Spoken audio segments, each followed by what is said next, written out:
नमस्ते और ज्ञान लवर्स यूट्यूब चैनल पर आप सभी का बहुत स्वागत है। नमस्ते।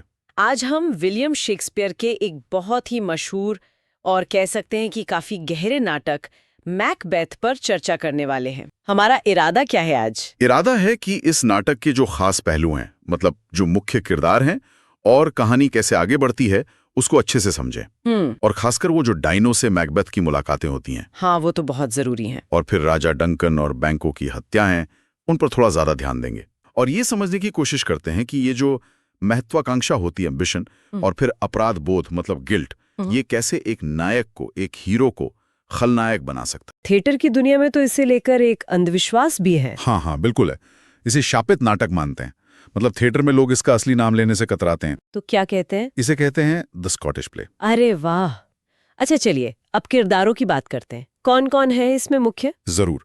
तो सबसे पहले तो मैकबेथ खुद है, स्कॉटलैंड का एक बहुत बहादुर जनरल। राजा डंकन उसे अपना वीर रिश्तेदार भी कहते हैं।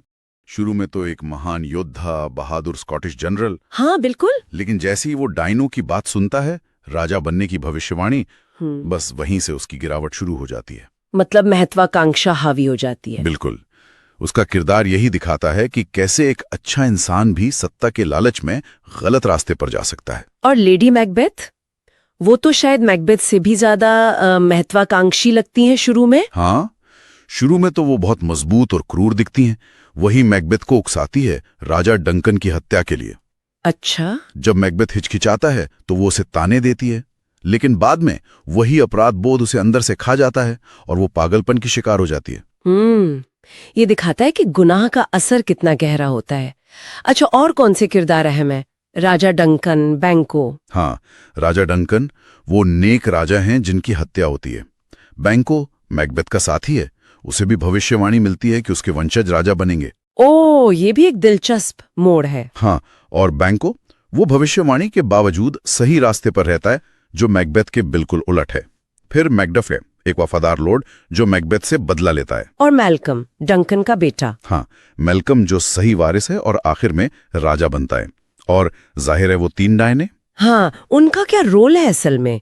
क्या वो सब कंट्रोल करती हैं? ये एक बड़ा सवाल है। वो अलौकिक शक्ति जैसी हैं। उनकी बातें गोलमोल होती हैं, पर वो मैकबेथ के मन के लालच को हवा देती हैं। ये कहना मुश्किल है कि वो सिर्फ भविष्य बताती हैं या उसे करवाती भी हैं। ठीक है, तो अब कहानी पर आते हैं। शुरू से बताइए क्या होता है।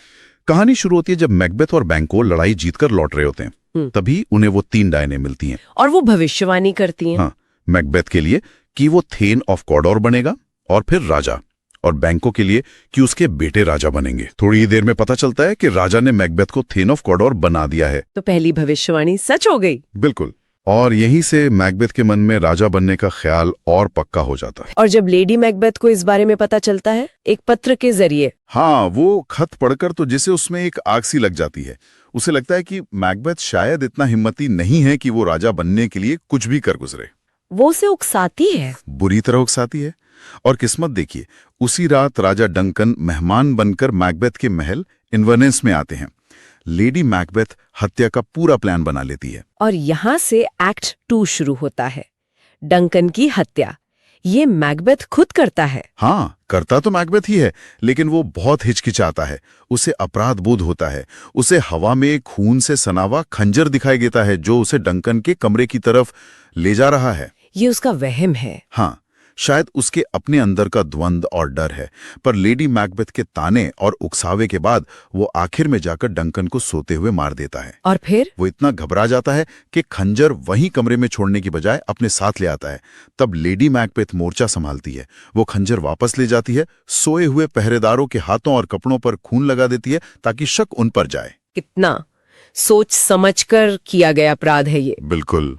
सुबह जब मैकडफ जो राजा से मिलने आया था डंकन का शव देखता है तो कोहराम मच जाता है। और मैकबेथ क्या करता है? मैकबेथ मानो बहुत गुस्से में हो, फौरन उन दोनों पहरेदारों को मार देता है। कहता है कि राजा के हत्यारों को देखकर वो खुद को रोक नहीं पाया। असल में तो वो सबूत मिटा रहा था। हाँ, डंकन के बेटे मैल्कम और डोनाल्ड बेन वो समझ जाते हैं कि यहाँ उनकी जान को भी खतरा है। वो डर कर भाग जाते हैं, एक इंग्लैंड, दूसरा आयरलैंड। और उनके भागने से शक और गहरा जाता है उन पर ही। सही कहा। और क्योंकि वो वारिस थे, उनके भाग जाने के बाद मैकबेथ को स्कॉटलैंड का राजा घोषित कर दिया जाता है। तो भविष्यवाणी का दूसरा हिस्सा भी सच हो गया। पर क्या उसे शांति मिली? एक्ट 3 में क्या होता है? शांति कहाँ, अब उसे बैंकों से डर लगने लगता है, क्योंकि डायनो ने कहा था कि बैंकों के वंशज राजा बनेंगे। तो उसे लगता है कि बैंको या उसका बेटा फ्लियॉन्स उसके लिए खतरा है। बिल्कुल। तो वो 2 हत्यारों को भाड़ा करता है, बैंको और फ्लियंस को मारने के लिए। और क्या वो कामयाब होते हैं? वो बैंको को तो मार देते हैं, हाँ? घात लगाकर, पर अंधेरे और गड़बड़ी में फ्लियंस बचकर भाग जाता है। ओहो, ये तो मैकबेथ के लिए और चिंता की बात हो गई। हाँ, और उसी रात मैकबेथ ने एक शाही दावत रखी होती है। सब बड़े लॉर्ड्स आए होते हैं वहीं पर। उसे बैंको का भूत दिखाई देता है। हाँ, जो खाली कुर्सी पर बैठा है और सिर्फ मैकबेथ को ही दिख रहा है। वो बुरी तरह डर जाता है, बड़बड़ाने लगता है। मेहमानों के सामने? हाँ, लेडी मैकबेथ किसी तरह बात को संभालने की कोशिश करती है।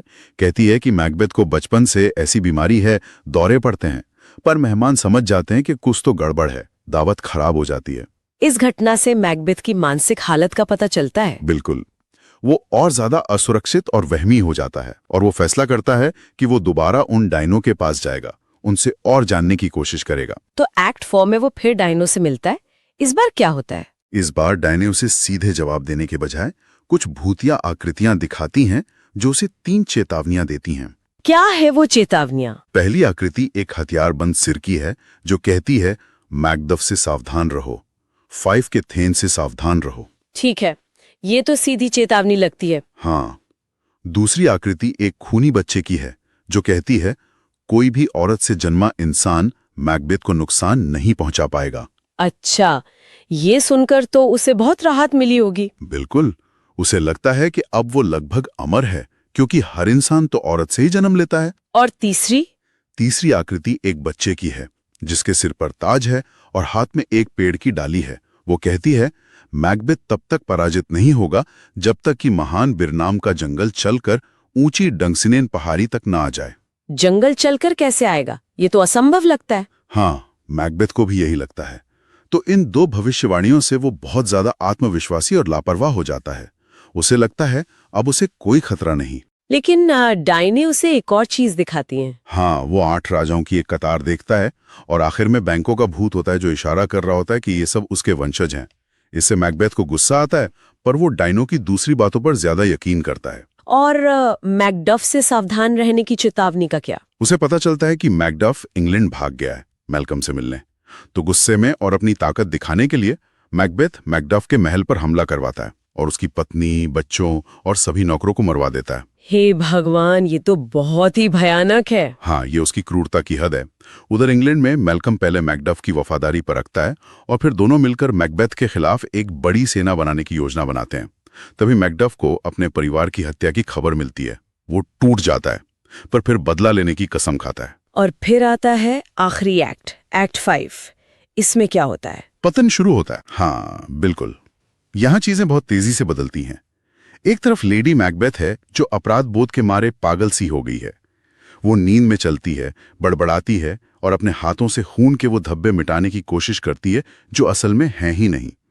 आउट डेम्ड स्पॉट वाला मशहूर सीन यही है। डॉक्टर भी उसे देखकर कहता है कि उसे दवा की नहीं, दुआ की जरूरत है। सही। अंत में खबर आती है कि लेडी मैकबेथ मर गई है। शायद उसने आत्महत्या कर ली।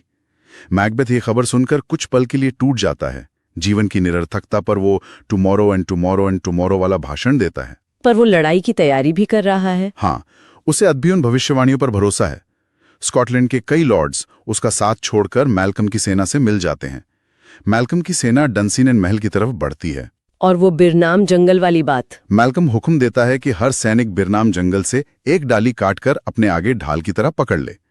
इससे उनकी सही संख्या का पता नहीं चलेगा। तो जब मैकबेथ के पहरेदार देखते हैं, उन्हें लगता है कि पूरा जंगल ही पहाड़ी की तरफ चलकर आ रहा है। मैकबेथ को जब ये खबर मिलती है तो वो समझ जाता है कि डायनो ने उसे धोखा दिया है। पहली असंभव लगने वाली बात सच हो गई। पर वो फिर भी लड़ने का फैसला करता है। हाँ, वो कहता है कि कम से कम लड़ते हुए मरेगा। वो मैदान में उतरता है, यंग सिवार्ड को मारता है जो उससे लड़ने आता है। और फिर उसका सामना होता है मैकडफ से। हाँ, मैकबेथ पहले लड़ने से मना करता है। कहता है कि वो मैकडफ के परिवार का खून पहले बहा चुका है। फिर वो घमंड से कहता है कि उसे औरत से जन्मा कोई नहीं मार सकता। और तभी मैकडफ वो राज खोलता है। हाँ, मैकडफ बताता है कि उसे उसकी माँ के गर्भ से समय से पहले ऑपरेशन करके, मतलब सिजेरियन सेक्शन से निकाला गया था। वो सामान्य तरीके से औरत से जन्मा नहीं था। तो दूसरी भविष्यवाणी भी एक धोखा निकली। बिल्कुल। मैकबेथ का आखिरी सहारा भी टूट जाता है। वो समझ जाता है कि उसका अंत आ गया है, पर वो फिर भी लड़ता है और आखिर में मैकडफ उसे मार देता है। मैकडफ मैकबेथ का सिर काट कर लाता है और मैल्कम को स्कॉटलैंड का नया राजा घोषित किया जाता है। हाँ, और इस तरह नाटक का अंत होता है। स्कॉटलैंड में फिर से शांति और व्यवस्था कायम होती है। तो कुल मिलाकर ये कहानी है महत्वाकांक्षा की, सत्ता के लालच की, और कैसे अलौकिक ताकतें या भविष्यवाणियां इंसान के मन को भटका सकती हैं। सही कहा।